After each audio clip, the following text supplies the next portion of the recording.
This is very telling. So I was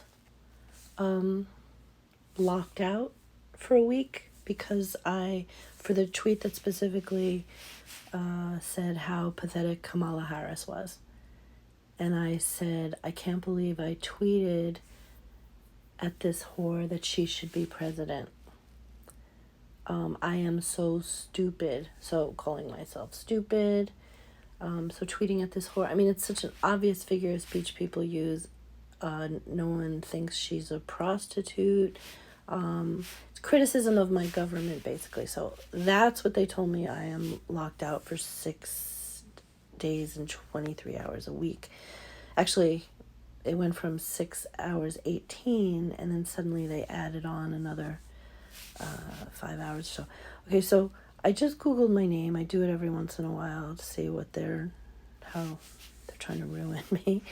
So this was the last tweet on the top about Ellen Page, and it's a legitimate question. Why do they never mention this very intense movie she did where she castrates a man in Hard Candy? I believe it was her first film. There are probably others, smaller short films or whatever, but in her IMDb, whatever it is, that's the oldest one listed. So I just react to an hour Disney special where she's, looking as much like a beautiful woman as ever, with hormones, trying to grow a beard and lower her voice for whatever warped reason. I mean, that's his. I'm sorry, I should say his. See, now I was just gonna try to make a little film now because I misgender? I didn't mean to.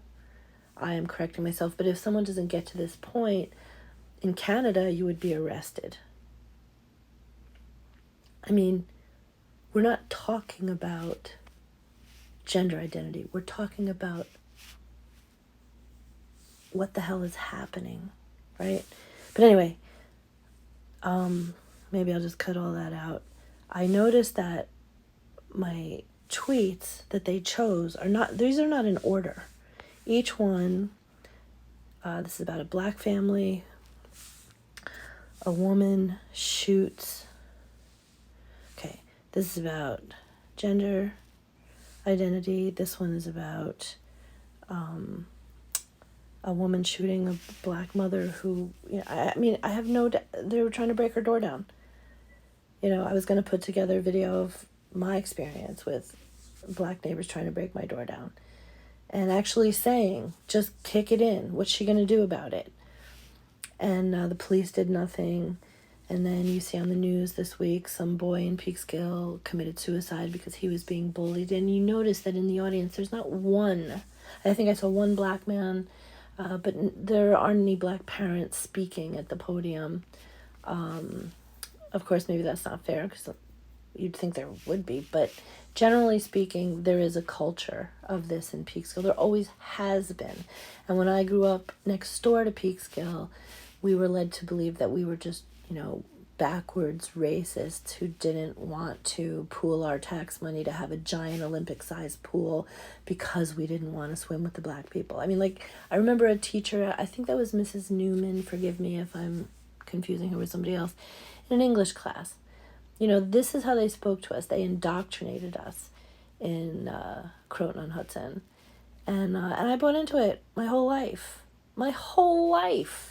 Even when I was 40, when I was 32, I was beaten up by a black woman cop. And this is when I can't even say I started to have my revelation then because I wasn't allowed to. I could sense this black woman's racism. Like she, had this tough girl beat up the foofy white woman from Westchester vibe.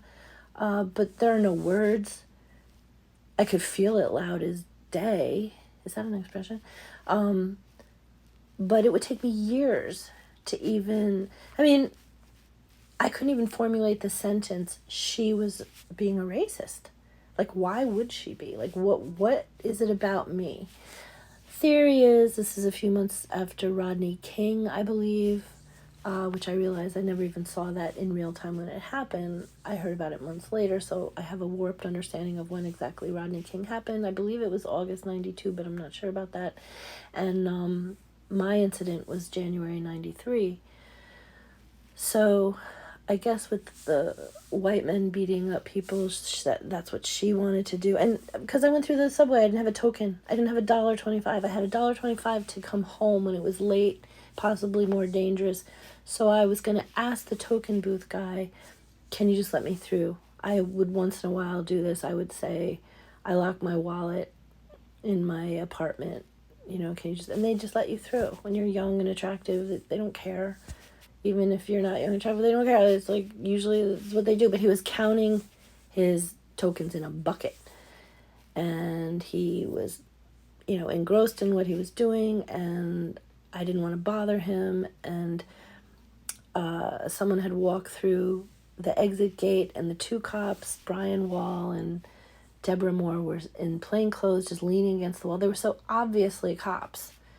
And Brian Wall just said, go ahead, nobody cares. With his motions in his hand. He rolled his eyes like, just do it, nobody cares. And I did it, and they arrested me. Well, they didn't arrest me. They started to write a ticket. And I was trying to talk my way out of getting a ticket. I was like, please don't do this. Because, can you imagine? I was afraid of, I think, for some reason, I don't even know why I would know it was a $60 ticket. I don't think I'd gotten one before, although it's possible. And I probably would have even paid it. That's what it was like back then. Like, you did respect the law. But in New York City, everybody, is trying to get by and do what they can do. And I mean, in my mind, I'm not thinking about all the people that are jumping the turnstile. I'm just, wanting to go down to see some friends at CBGB's. It's late at night, a few days after my birthday. I can't believe I got off on this segue, but the point is, they motioned, go ahead. And I knew they were cops, but because they did that, so stupid of me. But I thought, okay, they're looking for somebody, like a real criminal, like they don't care. And that's why I did it. So kind of technically entrapment. But anyway, she's writing me a ticket. I'm trying to convince her not to. So how would I convince her not to? By saying anything that's going to make her want to beat me up. All she wanted to do, she said, okay, that's it. Sent me to the end of the subway platform, pat her hands. She put her hand on her hip on top of her handcuffs. And there was this couple, a woman with long red hair and a guy, kind of nondescript. I can kind of see that both of their faces, and they were just looking at me. And I knew I was in trouble because there was nobody else there. And I said, please don't get on the train. Please don't leave me here alone with these cops. And I'd never been beaten up before, but I could tell something was going to happen. And as soon as they got on the train and left, I did what she said, and I walked to the end of the platform, from the stairs where you walk down, which, by the way, they followed me, tapped me on the shoulder, and that's where I turned around. And I was like, oh, come on, don't do this. Just for a ticket. Like, don't give me a ticket. I promise I'll never do it again. And so she sends me down to the end of the platform, and she just pushes me out of the blue. Both hands on both of my shoulders, pushes me against the wall, pretty hard. And like an idiot, I was surprised by it. I wasn't expecting... I've never been in a fight in my life. I've never talked to a cop in my life. I've never been, in this capacity. Not that I've never talked to a cop, obviously. I've talked to a cop, but the point is, I pushed her back, which was really stupid, but I wasn't thinking. So I pushed her in the same way she pushed me. She pushed my shoulders, which is provocative, and it worked because I did the same thing back to her. Again, it's not like you think, oh, well, if I do this, I'm going to get in trouble. But I wasn't even in trouble for that. They just arrested me for resisting arrest in the end, but she, she not only pushed me back again, she wrangled me down to the ground and had my hair up above my head, twisted like a caveman, and she took her knee, and while I was down, I don't know if I was on my knees or just kind of, on my hip, just falling down, but she's holding my head up, and she's kneeing me, boom, boom, boom, at least 3 times. It felt like 10 times in the side of the head, multiple times. I got a black eye from it, and I passed out briefly, and I know I passed out because I don't remember after that, and I only remember waking up in a daze, and they were walking me out of the station. Like, I guess they both had me, by an elbow or something, and I, it's like 30 years ago, but the next thing I remember is her saying it's too, I think we were actually in the car at this point, and I feel like there might have been other people, but again, I was in a daze, and so she said, but I do remember distinctly, it's too bad we don't have her at and then she said a number of a precinct, which I don't remember. I might have written it down. Too bad we don't have her at the 128. Too bad we don't have her at the, at the 30. Like, I don't remember, but whatever that station was, I think it was meant to imply that that's a really rough neighborhood, so they could teach me a lesson. And, it's just so warped, so sick. Like, New York City cops are doing this to just some nice girl from Westchester who's down on her luck and, struggling with a fucking subway token. The cost of a subway token was $1.25 at the time. So, point is, next thing I was at some station. This was at 103rd. I think I lived on 101 and West End. And this was on 103 and Broadway, the 123. I think it's the IRT. So wherever the closest police station to there is, I assume is where they took me. And I had a concussion. I went to the hospital afterwards. But they did put me in a holding cell. And my one phone call was I had just met someone from the DA's office on not a blind date, but kind of a setup. And his name was Steve. What was his name? He had a funny name. And I think he is related to a guy from Pennsylvania it's a very famous name because he, I believe, tried. Is it John Wayne Casey? Or no, Chicago, I'm sorry. Wherever, was it John Wayne Casey? And, what was his freaking name? Doesn't matter. But the point is, just to try to, I'm trying to jog my memory to remember his name. Steven, it starts with a Z or a W, or there were 2 G's. It's like a funny little jiggly name. Anyway, so the point is, that was the beginning of my, should I call it my racist period, where I was not even able to articulate the racism that I was subjected to. And it would take me years to really just be able to say she was a freaking racist. Because even back then, when it happened to me, I knew my contemporaries can't hear that. Because then they think you're the Archie Bunker. They think you're the backwards white person, racist, prejudiced, small-minded person. No one is able to listen to individual experiences, because I wanted to write a book with tongue-in-cheek sarcasm in the title, How I Became a Racist, which was really just to say, guess what? It has nothing to do with skin color. People get hurt. There's a problem here. And it wasn't just because of her. It was what I was subjected to for like literally the next 20 years, culminating in my neighbors and with my neighbors in Peekskill. I mean, you know, let's go to the Catskills, where I was harassed by a black state trooper, literally for trying to bring attention to a principal who was abusing a first grader. I reported him to the police. Next thing you know, I have this black state trooper giving me a criminal summons because I had had an argument at a storage place because the woman wouldn't give me my lousy $36 deposit on a July 4th. God, this is like 1995. And I didn't have any money. Had no gas.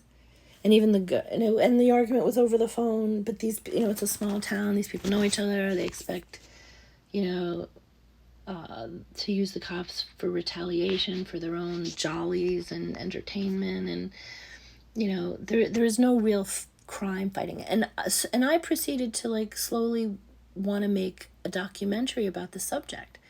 You know, like it's so insipid, is that the word I want to use? And constantly trying to figure out a way to like make people want to pay attention to it. And then the fucking, you know, race angle took over with police brutality. Just because, I guess because of Al Sharpton or whatever. And I was like, no, please don't do this. That's only going to make it worse, because you're making it sound like it doesn't happen to everybody else. You want people to relate to the problem. And it doesn't have to do with racism. It's just this backwardsness. Like, I don't think that black trooper was coming after me because I was white. Not at all. It's just it's a complicated conversation that needs to be had, and I was always trying to figure out a way to have it. For years, I have 3 decades of videotape.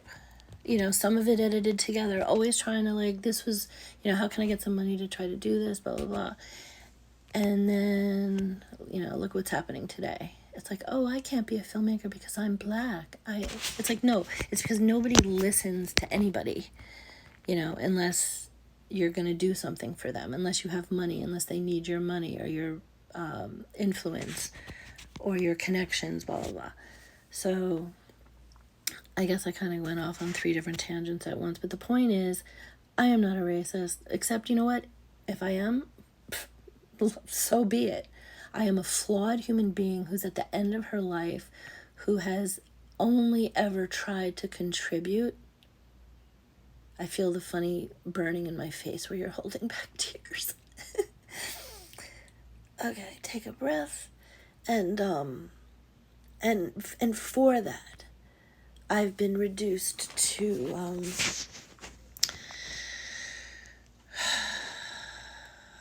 just continual squash.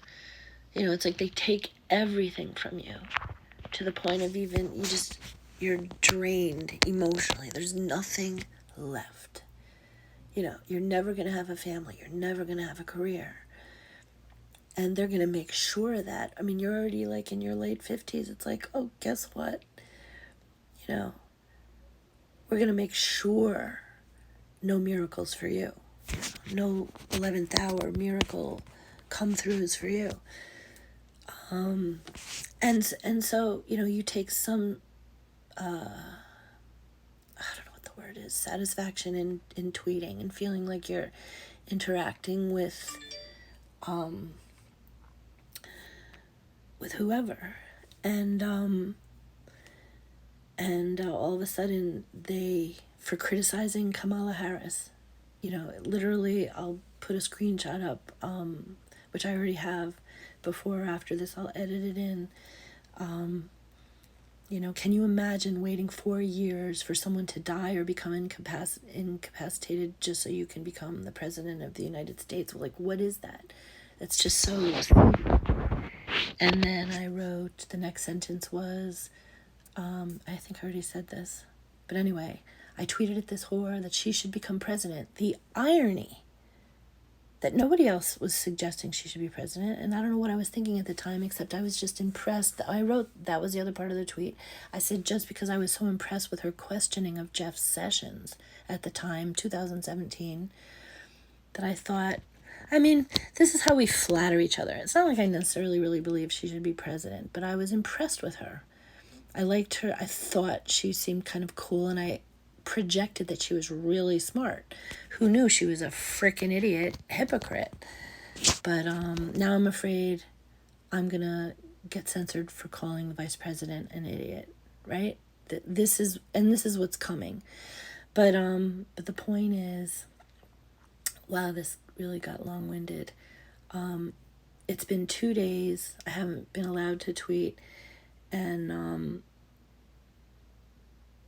actually I should pull up my Twitter, and I will after this. But the point is, what they've chosen to highlight, like if you Google my name, just my name, Twitter comes up and it's like homophobe, racist. Oh no, that's homophobe. Would you never see a black person? Racist, and I thought there were more.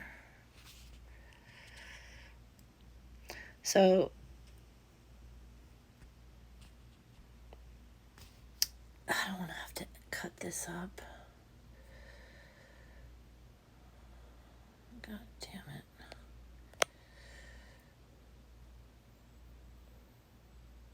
What did I choose here? Being staged ground. The U.S. gradually being staged for a ground 2 months ago.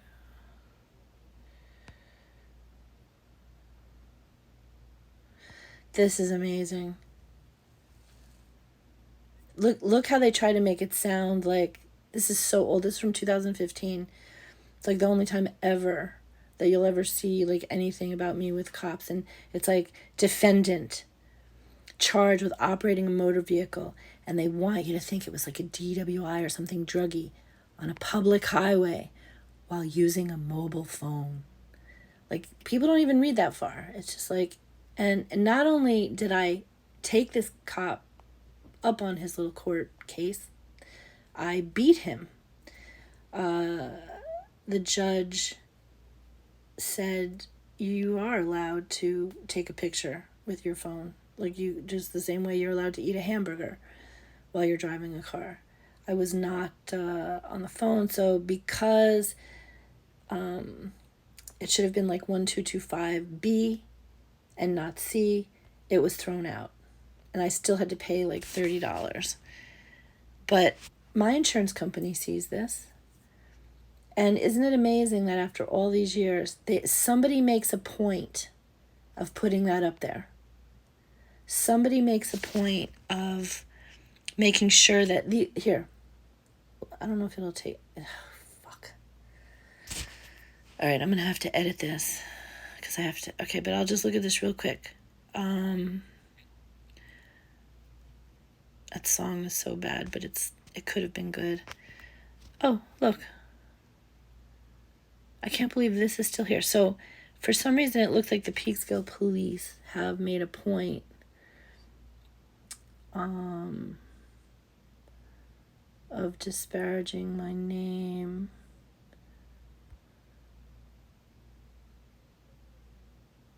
Here. Raina and the town, what do they call it? The town clerk purposely, so look what she wrote. I should send this to Glenn Greenwald. Peekskill resident read a quote from Robert Kennedy Sr., submitted photos to be given to the police department, and stated that she was concerned about Edward Snowden. It's like, I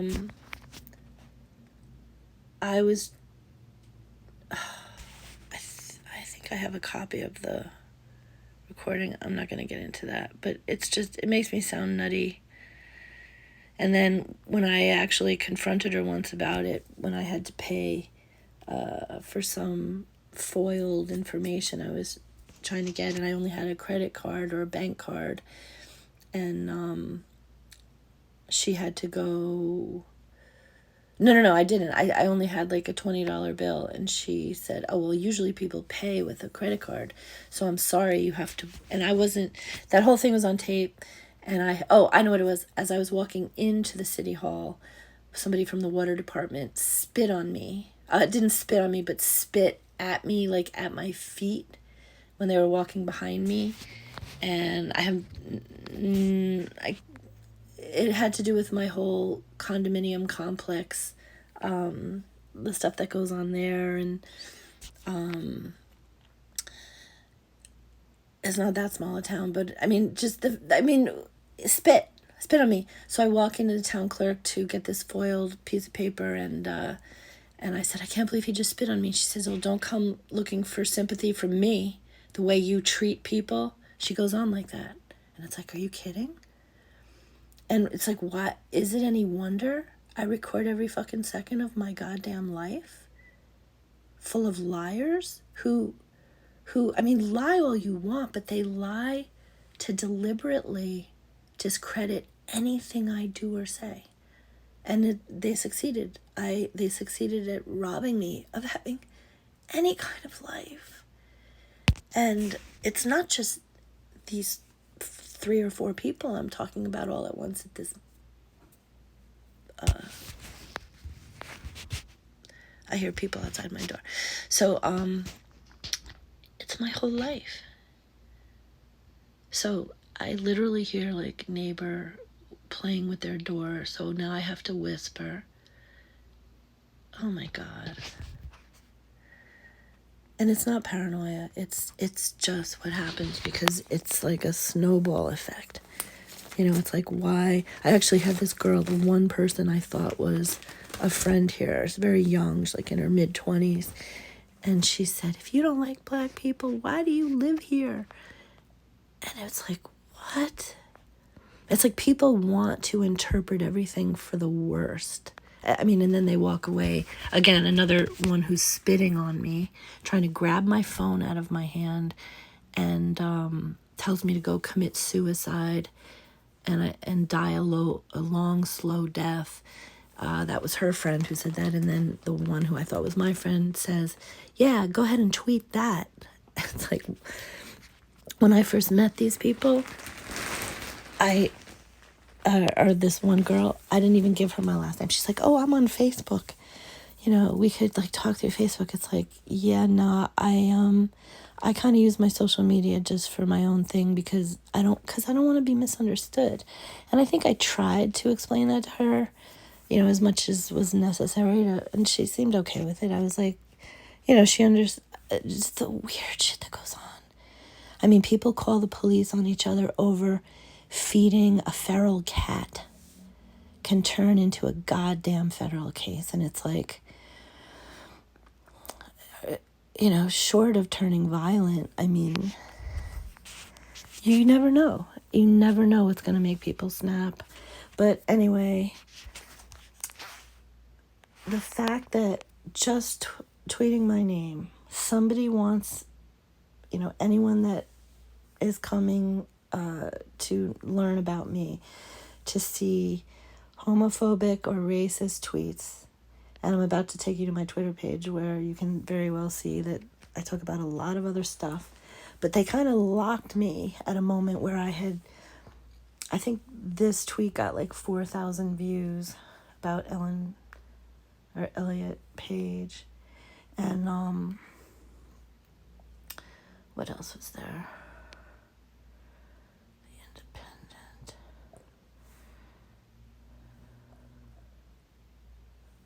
What is this?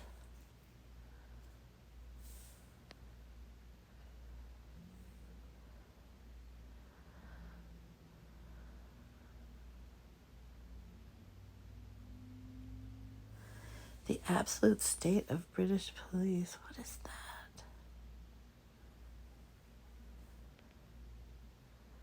See, and here it is again. It's not enough that it's there once. See that? I'm going to make sure you see that, right? So that I've never noticed that before, that it's there twice. A ticket that I beat. And it used to say, like, I think if you hold it the other way, it cuts off at operating a motor vehicle. It doesn't even it doesn't even show that it was about using a phone. And I didn't even do that, but,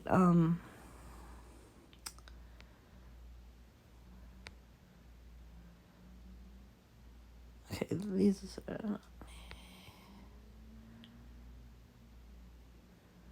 White House is selling COVID commemorative coins honoring coronavirus task force. That was weird. What is this? That's weird.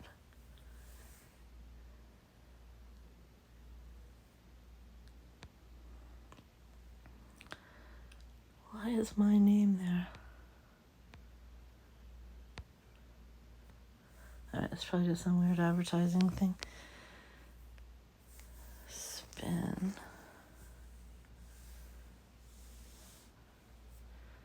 Old letters. I mean, it's kind of cool that they have old letters to the editor. So I guess that's fair, but that's... Look at this, a third one. Oh, wait, oh no. Oh, that was just a thing about Cablevision being bought up.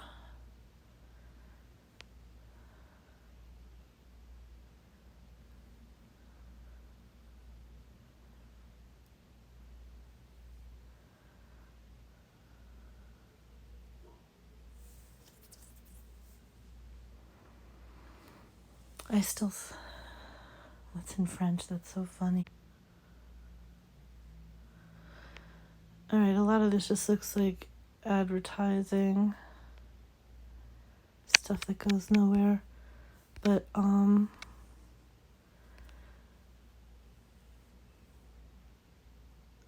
But the first one, and then let's see what this says. Homeland is white supremacy. And tonight in newly released 911 calls, we hear her say that she had an altercation with that mother's child. Alright, so I have to cut that.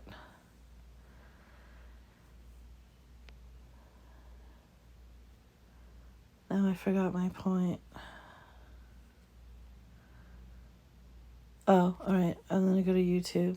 So, to Twitter. Okay. So I'm locked out. Okay. So I'm locked out.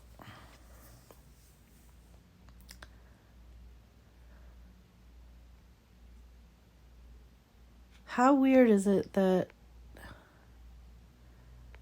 this is the first thing I see?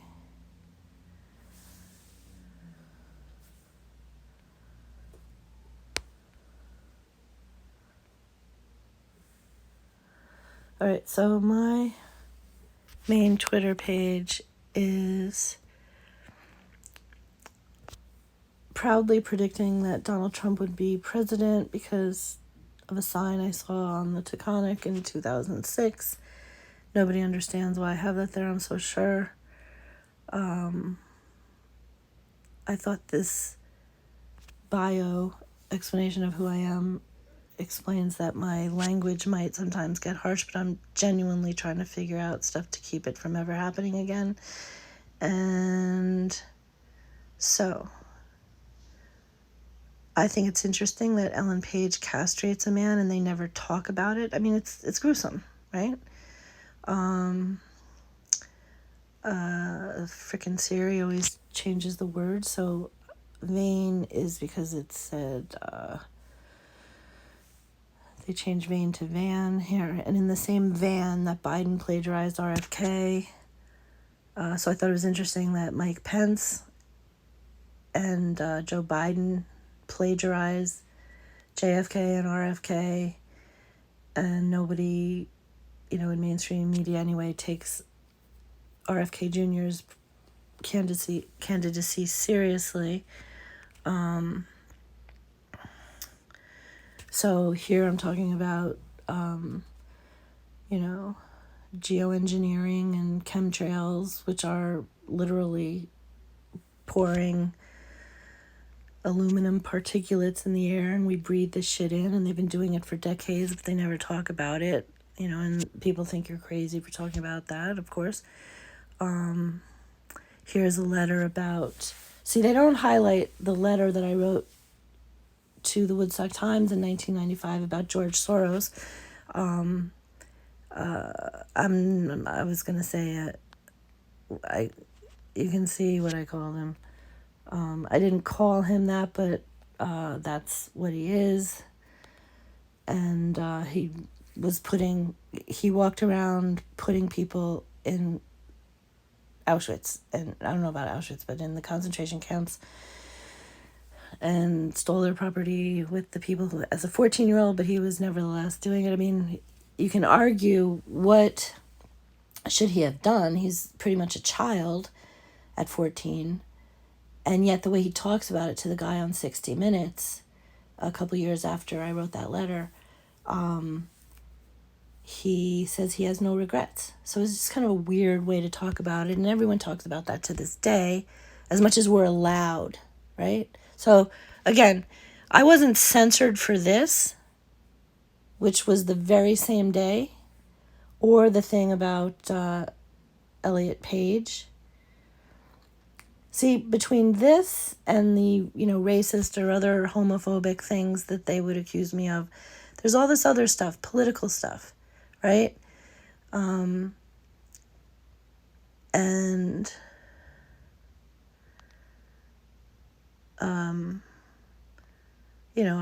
I care about who becomes president. I want the best person, and wish people appreciated intelligence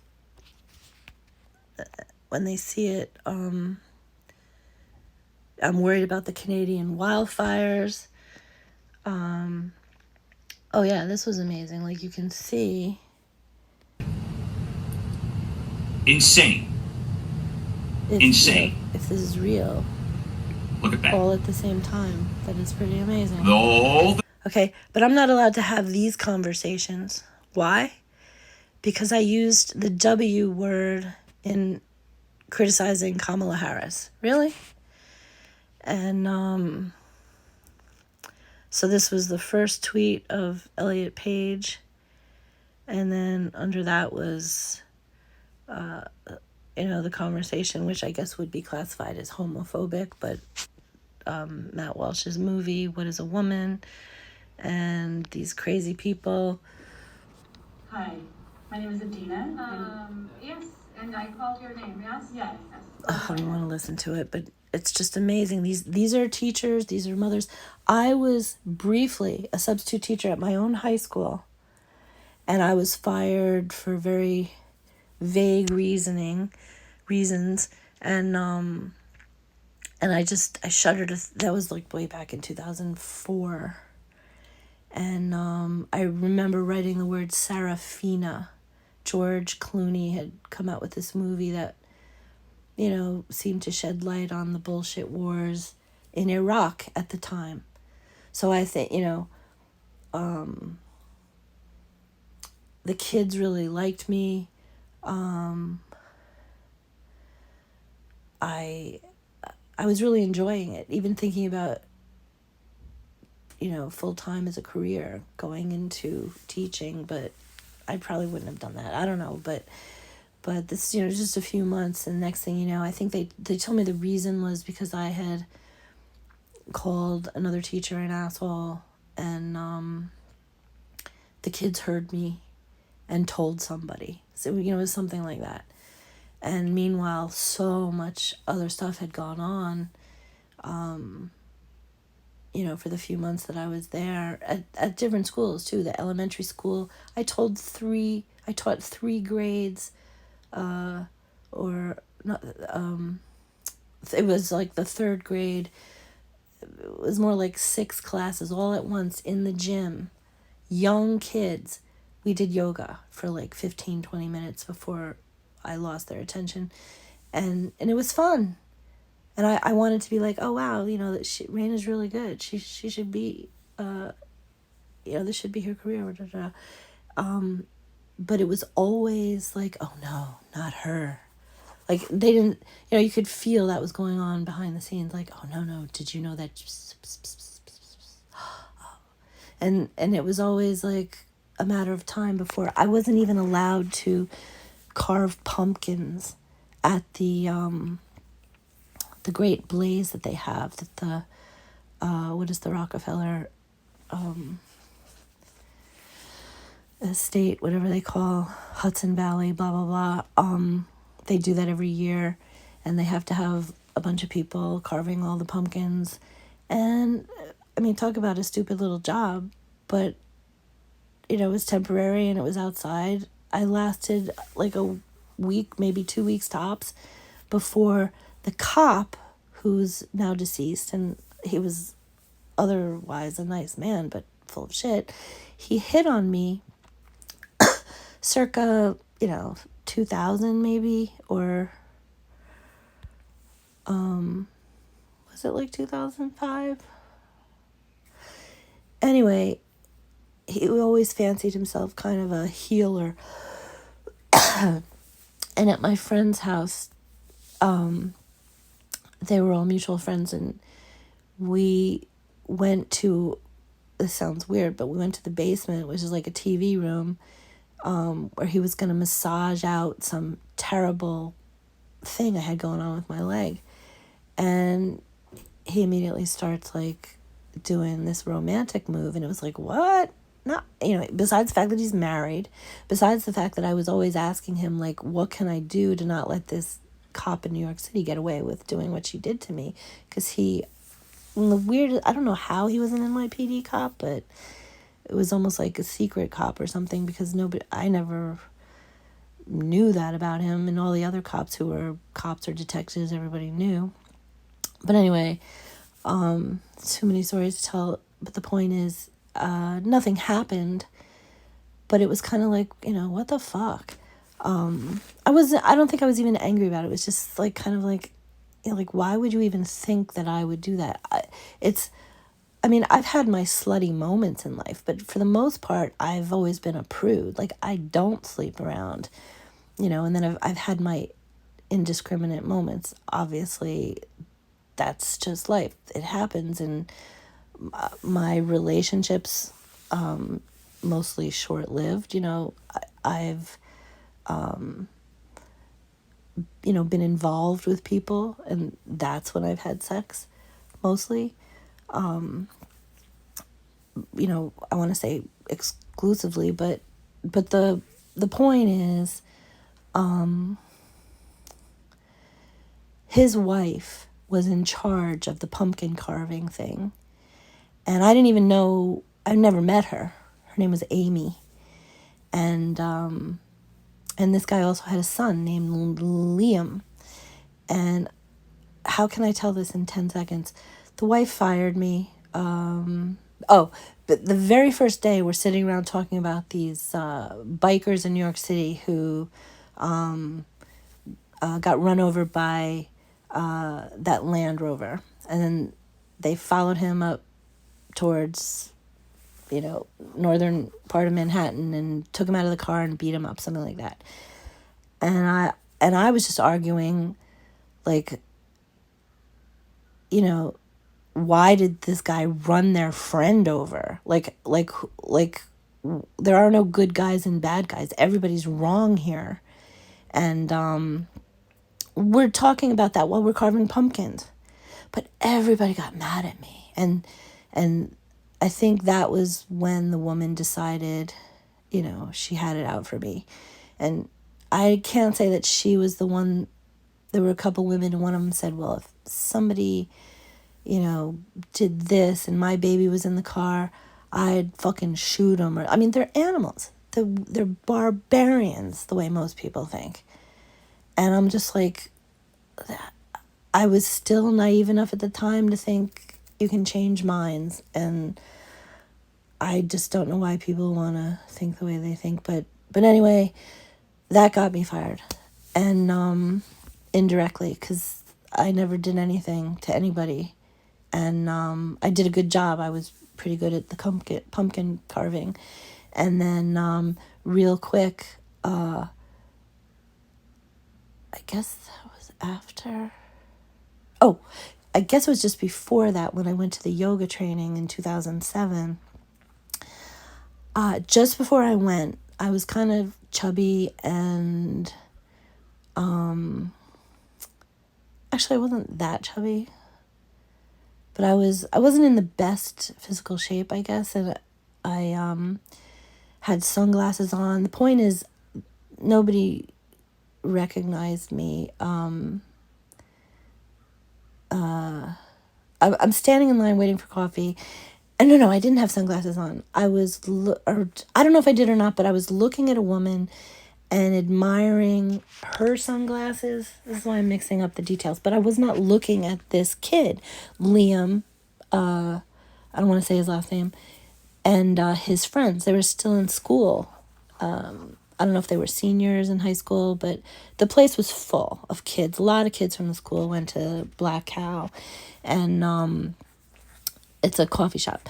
And so these kids were laughing at me while I was waiting in line, just looking in the corner, admiring something somebody was wearing. And I think I did have sunglasses on, and that's why they thought I was staring at them, and they couldn't see my eyes. And so while I was looking off into the distance, they were elbowing each other, pointing and laughing at me. And I just kind of lifted up my glasses, so to speak, and said, you think people aren't paying attention, and guess what? They are.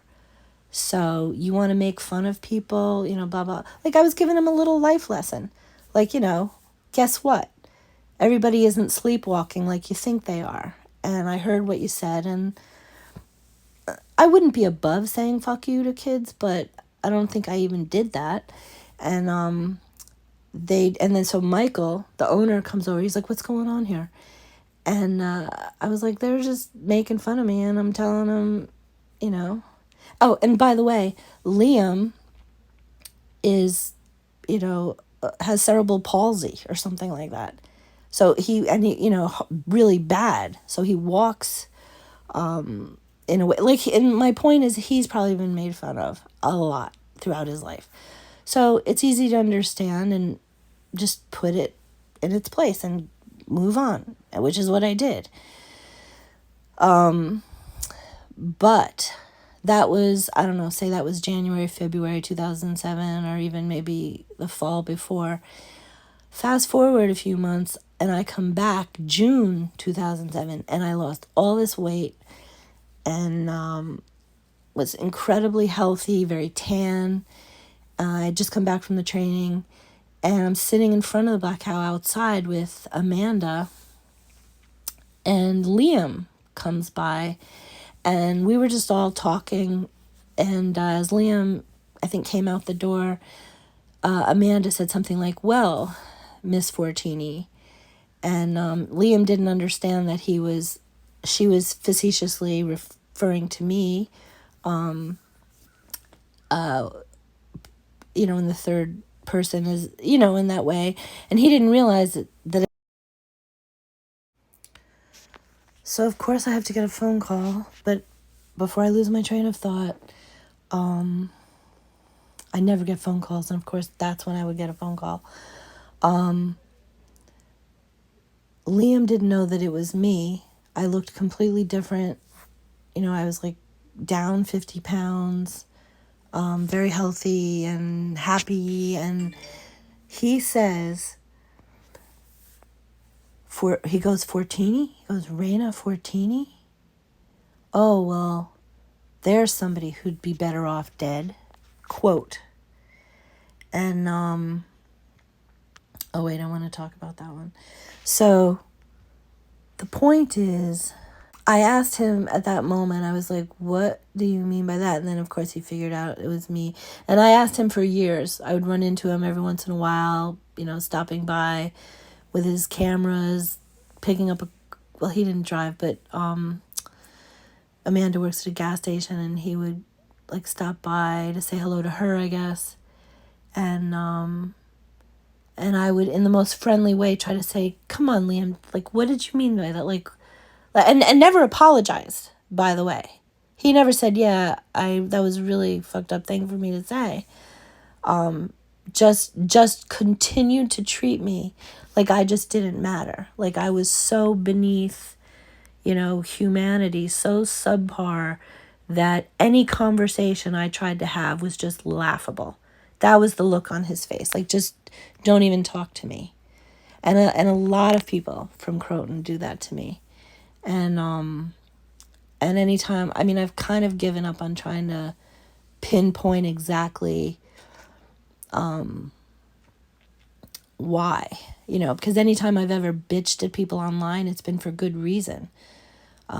Stealing from me, making shit up, or, fake gossip. And, that's cost me not even a career, but an ability to have a shitty little minimum wage job. And all I wanted to do was open a Bikram studio for like literally since like forever. I mean, I learned Bikram in 1989, and I always thought, I was young and in shape, and so anybody can fake being a yoga teacher, but I didn't really want to fake it. I thought about, like, when I got older, like, that might be, it really is almost like being a doctor. I mean, now it's laughable. Everybody's a freaking yoga teacher and memorizes all this stuff to act like, they just had this epiphany, and namaste, up your ass, namaste. But the point is, Liam is not the only one to say I would be better off dead. Now there's someone who'd be better off dead. Oh, and I even ran into Dan. I don't know if I said his name, but his father, just before he died, at the Garrison gas station, and even though he had a scarf on his head, balding, I guess, from chemotherapy, and very thin, he looked great. And I had no idea he was really going to die, so I feel bad that I didn't have a better conversation with him. Because, I mean, it's not like when he hit on me, it wasn't like, vulgar. He just was just being a man. And he was a decent guy. I mean, everybody loved this guy. And I suppose maybe he deserved to be loved. He was certainly not a bad man in any way. But I just felt disrespected, and that coupled with all the disrespect I get from the whole town. I'm fired for being a teacher at the school I went to, for God's sakes. And yet it said, "Oh, but I will fuck you, I will have sex with you." But you know what I mean? So it was doubly insulting. But the point is, this last conversation I had with him in Garrison, I asked him, I said, "Why would Liam say something like that?" I said, "You're not going to hurt my feelings. I really need to know, like, what was so bad, like, which helps explain why everyone hates me so much, to the point where I'm like a, leper." Sounds a little too cliche, but like, ooh. Oh, even my best friend, of course, he never answered me. And he said something like, I really don't know. He said, Liam has his own problems, or Liam has some problems, and kind of just left it at that. And even his best friend, who totally molested me when I was just out of high school, in the gym, we had these summer, like, anybody could go to the gym and use the workout equipment and stuff. And I had hurt my knee, like tore something, and he was examining. I think I had surgery, actually. My cartilage removed, and I think he was testing my knee. And he put me up on a table where they kind of used as a desk in the front of the gym. And all my friends were there. Lots of people were there. And he had those little red and white striped shorts on that were popular at the time. And he took, I don't know if he took my shoes off or not. I don't think he did, actually. But he did what's called a something draw test, where you like pull the knee towards you. It's something an orthopedic would do. I can't remember what it's called, but it's like a something drawer sign test. And he pulls my cat, like I'm sitting with my legs, like my butt's on the table, my arms behind me, my feet on the table, like a spider. I don't know how to describe this. And then he takes my knee and from the calf, I mean, and pulls it towards him to check the joint, but he's tapping my toes on his testicles.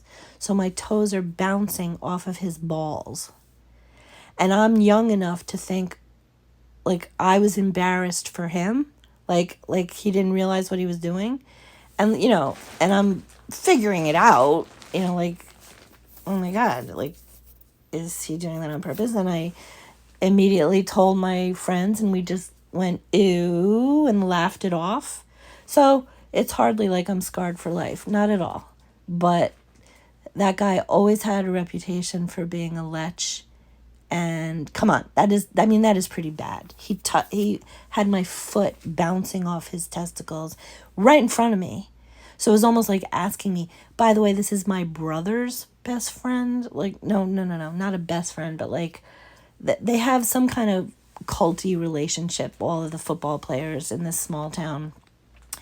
And actually I have a lot of really good memories from this guy. I think I never became a drug addict, not that I ever would have perhaps, but this guy said something when I had the surgery. He said, try not to take any painkillers, because that's how you're in touch with your body, and your body knows how far you can go. When you feel the pain, that's when you have to stop. And it was just really brilliantly articulated, and I'm grateful to him for that, because I never took aspirin or Tylenol or anything for my whole life, probably healthier for it. And I also I just, when I did experiment with like drugs in college or socially, like now and then, I just was always very careful. And, I made like I even tried heroin, again, back in 2007 when I came back, just because some kids were, people in their 20s, I call kids. And I felt like I should know what this feels like. And I don't want to get into that now. That's a whole other story, but it's the only time I did it. So, but I totally get how people would become addicted, but I have real life experience, and I'm proud of that. So I can, talk about something, actually know it firsthand. And if anyone wanted to know how you might avoid ever going down that path and becoming addicted, maybe I'm the one to ask. But no, it's better that I just maintain my shitty reputation that was hoisted upon me by will I ever figure it out before I die? I don't know. But in the middle of talking about I almost said his last name, what Dan said to me, my best, I guess I would call her my best friend ever in life, longest friend, and actually just out of high school and college, so traveling through Europe, best friend, who became the worst backstabber ever. But I tried to reconnect with her. I don't know, let's say 2010, it's like 10 years ago, but we sat on her porch, we talked a little bit. I told her about some of the shit I'm going through, and she sounded sympathetic, and she was always a great person to talk to. But then she had to go do something with her kids, and very abruptly, it was like, okay, we just ended our conversation. I was like, can I call you, or we could email or something? And she went, how do I describe this? She cringed in a way that, she wanted me to see her like, ugh. Like, her body trembled with her hands like clawed up, like, ugh. Like, we're just very briefly, like she was having an epileptic fit for a second, like just this electricity went through her body, as if to say like, oh my God, like that makes me cringe just to think about, another second talking to you. And it was like, I'm like by default polite, or I used to be most of my life. I was like that, where I wanted to think I didn't really, like, I misunderstood what she was trying to convey to me there. But it was very clear. And so I just drove away and never talked to her again. And I did write this long letter that I had intended to rewrite and mail to her, but I never bothered. Oh, and one thing she said to me, like around 19, we had a falling out, I don't know, mid-90s. And only because her husband hit on me. It was early 90s, like 93, I guess. And her husband got too drunk to drive home. And while he's staying at my place on the Upper West Side, he came into my bed, sat on me, started giving me a massage. And we were all very friendly, enough that we would laugh and call each other massage whores. Like, I'll do anything for a massage. And I let him massage my shoulders, but as soon as I felt, him go beyond that, I was like, okay, Michael, time to go to bed, and nothing happened. But the fact that he would even try, I threw that at her when she was, I had simply asked her if she could take care of my cat while someone had a ticket to go to Mexico, that their friend bailed, and, would I like to go? And I needed a place for my cat. And she lectured me. She's like, when are you going to grow up? It's like, what? We're like 30 years old. And it was like, so I got mad, and I said, oh yes, you mean I should find someone to marry who would want to cheat on me with my best friend? That was how I told her, which was not tactful, I guess, but whatever, it is what it is, and I didn't do anything, and so she said, I guess it bothered her that this was something I had on her, like I would tell other people, and I didn't, but at that point, she stopped being my friend, and she takes pride in I'm just going to say Amy Stevens, when she gets pissed at a friend and swears she'll never talk to them again, she's very proud of sticking to that promise. And, I don't want to say she spreads rumors and gossip, because I didn't know that side of her, but I think that's what she did. And I didn't really care. We were young, and she was really pissed, and if she was gonna sabotage someone's life, anyway, the point is, that's what she did to me. And I don't know to what degree. Oh, so I call her a couple years later from way upstate New York, and was talking to her about life, thinking that we were good. Like, like I missed her. We should be friends still. But the last thing, after we had this really nice conversation, just the same thing with the sitting on the porch thing years later, a long time ago, when I thought we had buried the hatchet, she said,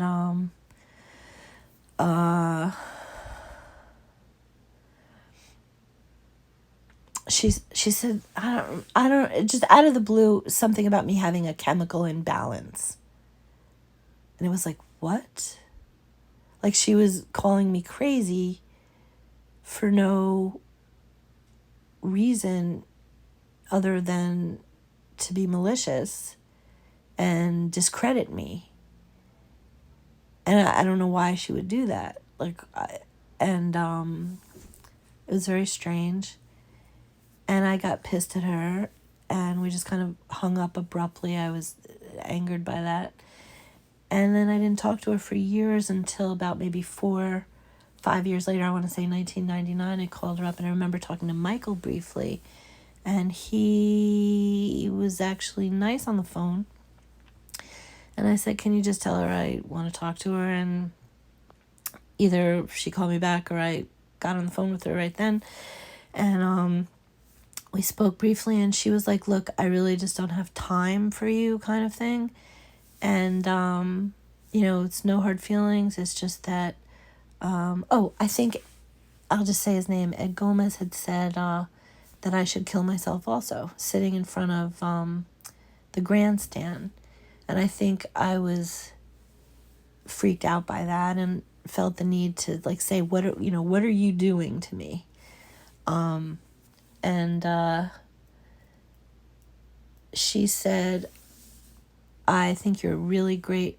No, she didn't say great. I think you're a very nice person, and I'm sorry, things have happened for you the way they have, but I just don't have time for this, and that's it. It's that simple, And then it was a very brief phone call, and she said, don't worry, I will keep your secrets, or I will keep your secret. I think it was singular, which is totally going to make you paranoid. It's like, what? What do you mean? What secret? And I felt kind of, when I think about it later, it's kind of like that was the secret I had on her, that her husband was a cheater. But, we lived in Paris together.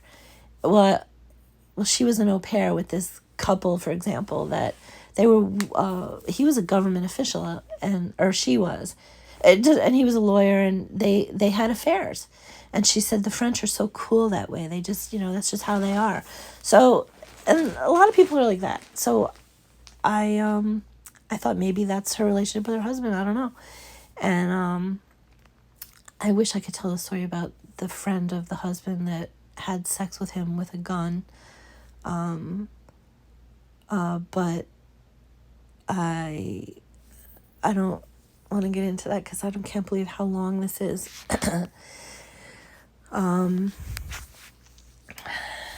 But the only reason that I even remember that woman is because she used to work with homeless people in the Bronx. And I remember we were all, Jean, Michael, I don't remember her name, and myself were somewhere walking around in the city. And there were some homeless people, and she was like, just line them up and shoot them. Just kill them. And I looked at Jean I was like, what the fuck is wrong with this woman? And she works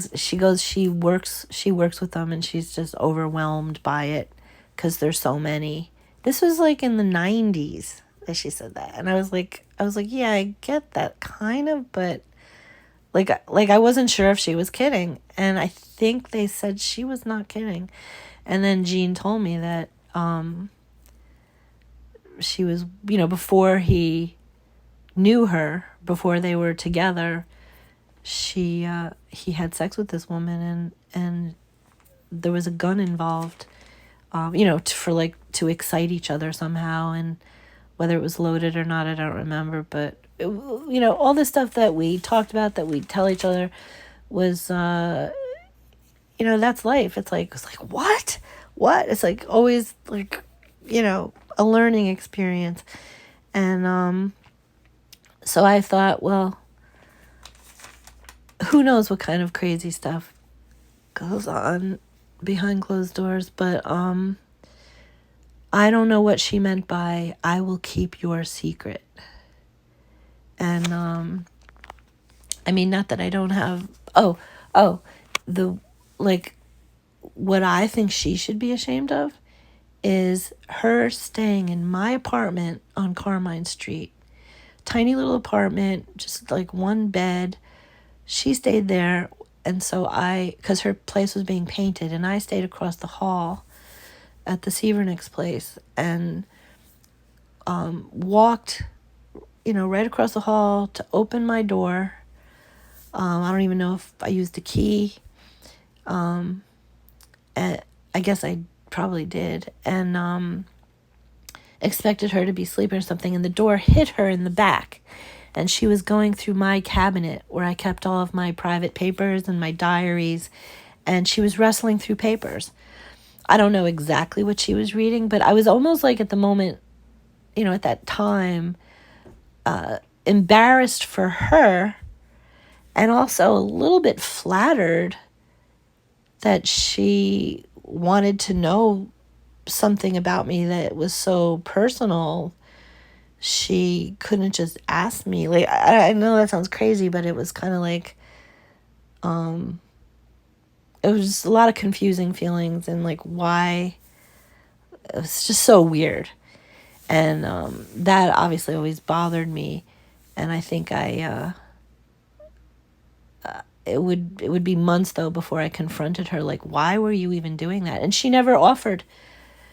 Like, we just pretended it didn't happen. And I like to think that I am all, transparency, but we pretended it didn't happen. And I played dumb. And so yeah, no big secrets, but she wanted me to feel that way. Oh, and actually her big secret is her husband is a fucking junkie. And I think, and she has a prestigious job and luncheons with the governor's wife and some other friend. I remember hearing about that. Ex-governor, not the current governor. And they're friends with judges in Peekskill who, my cousin, for example, used to cut his hair.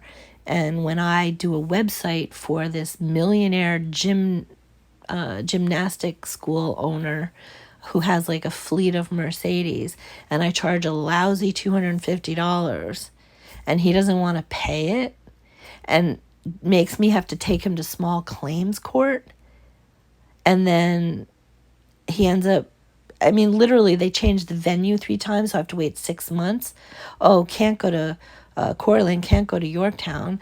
It ends up in Peekskill where the judge is, another friend of his. And he can't be here today. We have to postpone it again because he's in Florida. His mom is sick. Like, just crazy shit for $250. People are doing this kind of shit to me.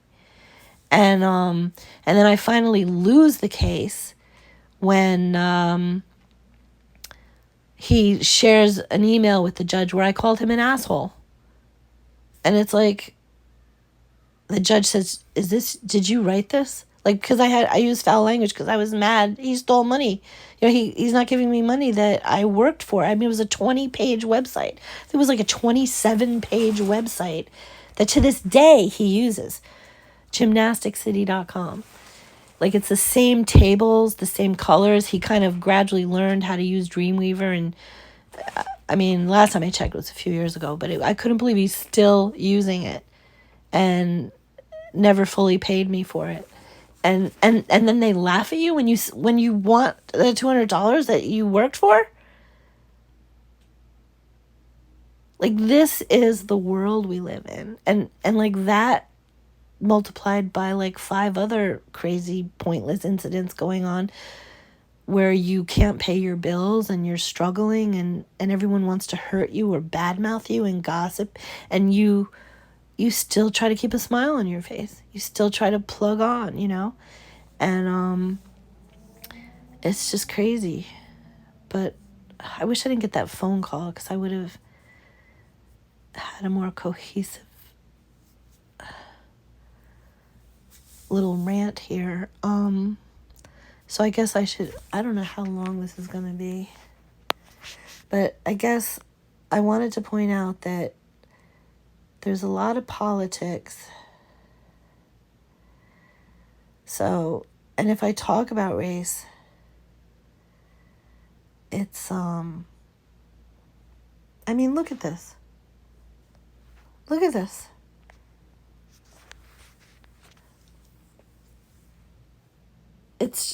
It's not about homophobia. It's about what is happening in our society. And,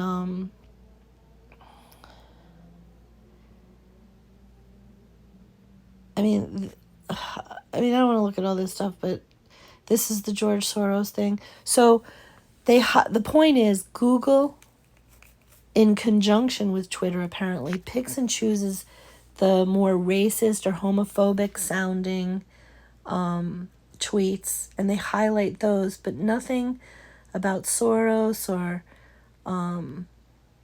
what's going on in the world in terms of politics. And I'm afraid to say the word pharma. I'm gonna have to whisper that. And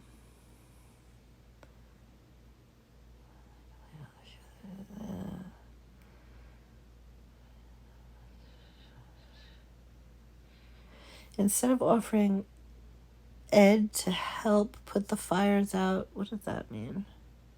Oh, that's supposed to say aid. I gotta really... Okay, so instead of offering aid to help put the fires out, U.S. mainstream media avoids talking about it, just as they avoid talking about Nord Stream pipeline blew up. So about the Ukraine war, there's Snowden, who really was, warning us about what's going on now with the censorship. And again, my point is the fact that our government has resources that, maybe it's done through algorithms, I don't know, but what is this? Yeah. Manipulates the media, public opinion through massive funding. Well, that's exactly what I'm talking about. And there was a 10th anniversary, that's why there's a lot of Snowden, who also was, about a little over a year ago, I tweeted the story about the Peekskill town clerk telling me I got what I deserved when the water department guy spits on me. That sounds pretty funny, the water department guy spits on you. And I have a video where she's saying this. And I shared that with, we are kind of like the same thing as Russia, really, aren't we? Like, our government controls our media and we never really know what's going on. And I got not locked out, but I think there was at first there was I got in trouble for that tweet, let's just say that, and they used the excuse of nudity, it was like they didn't even have a category to flag it. And it was me talking to Edward Snowden, not talking to him. I don't even know if he read it, but he had a tweet and I just replied. It's, here's a little slice of life in America, which sounds exactly like what we accuse, the Russian government of doing, something like that. I have a copy of it, and so, like, cute little animal tweets. This is a light show that reminded me of Biden speaking in, I don't know if it was Kiev, when he went to Ukraine, and they had that crazy light show, which was more green and yellow when I think of it, but Tom Cruise movie, Who is This Hypocrite? Yeah, politics, right? And I can't believe that she seemed like she was so smart at the beginning. Black parents in Peekskill, that poor guy's son killed himself. That's so 10-year-old Lucas Ileskis was a happy, engaging, energetic boy who loved his family and his life at home. He was waking up 5:30 in the morning every day to give me a kiss before I go to work. When I come home, he was waiting for me in the station. He loved to swim. But at school this year, Lucas was, his father says, relentlessly bullied by one particular child so badly he begged not to have to go. We got to call I the have police no that doubt time that it because was he got a lock in black the room child, because he although was, I please, I don't want to probably go to shouldn't say school. that, Please, I don't but want to go to school. Terrified by the prospect of another day of bullying, last week, Lucas died by suicide. His father says he had tried to get the school to intercede, but they would not, at least not effectively. And so many in the district, look at the line of people who wanted to speak tonight, say they had similar experiences. One black face. And I'm sorry, but the black people in Peekskill have something going on, even a relationship with the cops, which I'm not going to get into here, but Anyway, but this is my neighbor.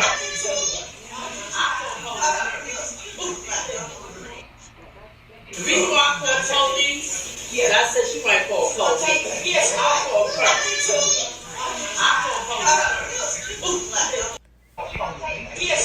And that woman killed her 3-year-old with her boyfriend. I don't know how much time her boyfriend did, but she only did 6 months and paid like a $75 fine. She threatened to punch me down the stairs, I don't know, about 10 years ago. And that was the only reason I Googled her name. And because I know you can't always trust everything the police do and say, I spent $25 foiling for court papers to read about exactly what happened. And I was in tears. I mean, you're talking about a child being bludgeoned to death, in the stomach, a burst spleen, like brutal. And even if the boyfriend was the one who did that part, he had scars that were months old. So he had been tortured, and she was the mother, and she's Peekskill High School alumni and blah, blah, blah, blah, blah. Just like she said, when she said she was going to punch me down the stairs, I didn't call the police. I tried to write it off as just, she's just talking shit, whatever. And I asked her nicely, just let me know you're kidding, right? And she said, you better get out of my face or I'm going to call the police. Long story short, and there you have it. She said, I was afraid she was going to call the police, so I called them first. And then the police come into my apartment, have the fucking nerve to tell me that I instigated this incident and talk to me. I mean, it's, I don't even want to relive that. But these are the same people who were threatening me for a half an hour, saying they want to beat me up, it'd be worth doing 90 days in jail. And I recorded them on the other side of my door with a shitty little, old iPhone 3.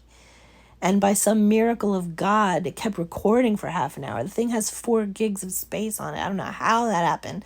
I had a friend who had a recording studio professionally take it off of the phone and make a CD of it so I could give it to the police to tell them, listen to this. I'm not going to give them my phone.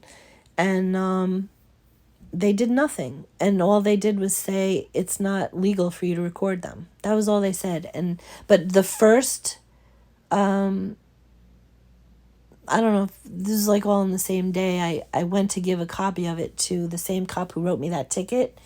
That's in Google when you Google my name, Franco.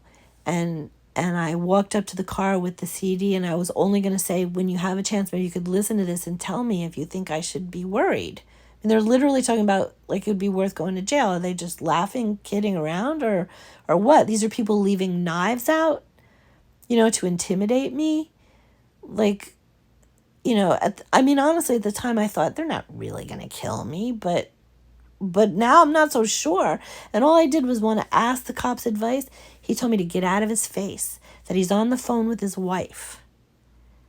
And I was like, wow. So I just walked away. And as I got in my car, which was parked cat a corner to where he was on this one-way street around Joe's Deli, I got in the car and I took his picture, the camera was on my shoulder as I made a right turn. And I was talking to my camera while I was driving. I wasn't looking at the phone. I was just narrating the picture of him. I said, I cannot believe what this cop just said to me. And I couldn't believe that as a matter of good faith, I really wanted to trust. Now I know better. I'll always have something recording in my pocket. But I didn't walk over to the car with that recording in my pocket because I just wanted to. I thought he seemed like a nice cop. And I thought, just take 2 seconds and, he'll let me know. But no. And, so yeah, he pulled me, he puts on his lights, follows me, pulls me over. Another cop comes And I was able to press him on admitting that he did say that. He's like, we are allowed to talk on the phone with our wives. I have that up on YouTube somewhere. In the sloppy, amateur, embarrassing, pathetic way that I never meant to go on for so many years, because I thought surely there's one fucking human being out there who would say, what the fuck are people doing to you? Let me rescue you. But no, it's more fun to just watch each other squirm in pain and watch their demise, watch them be ruined, laugh them off. And I'm not trying to get sympathy tears. I'm just feeling emotional and it's past. But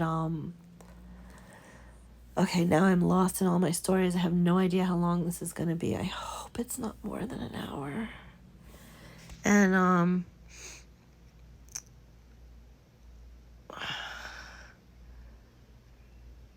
like, of all these things, Assange, cute animals, That's What Is a Woman, which was amazing, very eye-opening. This was funny because they did a story about Apple just after this. They did a story about Apple not changing words anymore. And now Fox is suing him. All of this stuff.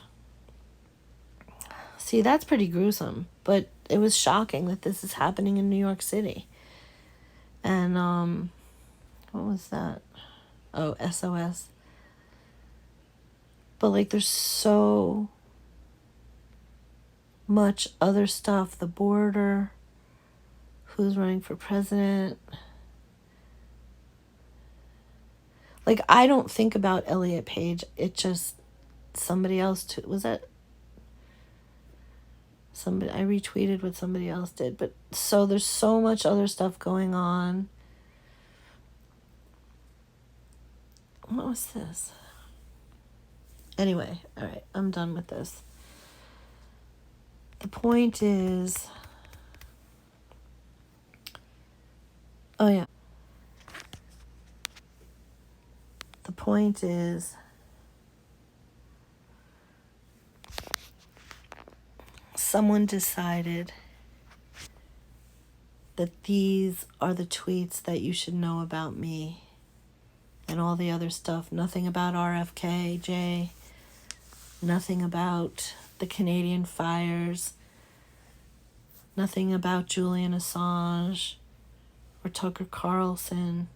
They just want you to know that I'm a racist and a homophobe. I mean, I hope I'm not, but you know what? If you want to call me that, ask me if I give a shit.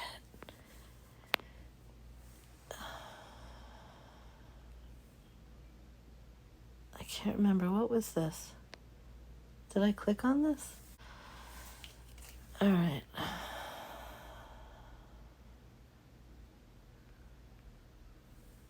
I don't even... Oh, yeah.